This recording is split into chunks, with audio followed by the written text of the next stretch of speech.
سأل سائل بعذاب واقع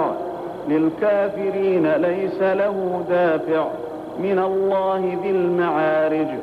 تعرج الملائكة والروح إليه في يوم كان مقداره 50,000 سنة فاصبر صبرا جميلا إنهم يرونه بعيدا ونراه قريبا يوم تكون السماء كالمهل وتكون الجبال كالعهن ولا يسأل حميم حميما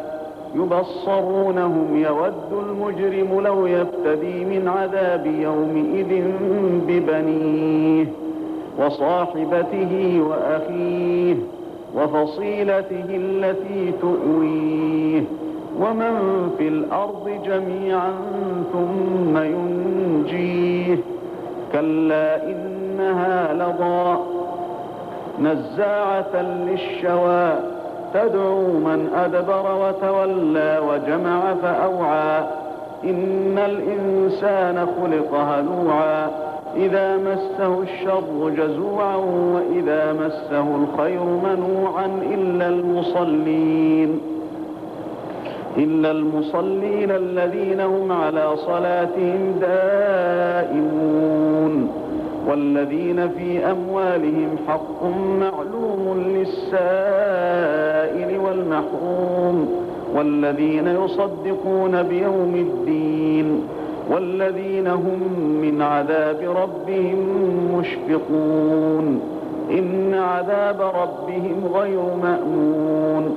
والذين هم لفروجهم حافظون إلا على أزواجهم أو ما ملكت أيمانهم فإنهم غير ملومين فمن ابتغى وراء ذلك فأولئك هم العادون والذين هم لأماناتهم وعهدهم راعون والذين هم بشهاداتهم قائمون والذين هم على صلاتهم يحافظون أولئك في جنات مكرمون فما للذين كفروا قبلك مهطعين عن اليمين وعن الشمال عزين أيطمع كل امرئ منهم أن يدخل جنة نعيم كلا إنا خلقناهم مما يعلمون فلا أقسم برب المشارق والمغارب إنا لقادرون على أن نبدل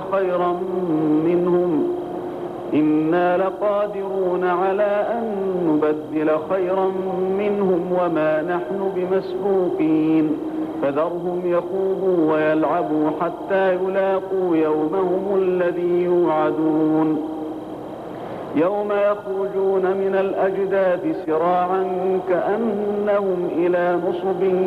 يوفضون خاشعة أبصارهم ترهقهم ذلة ذلك اليوم الذي كانوا يوعدون.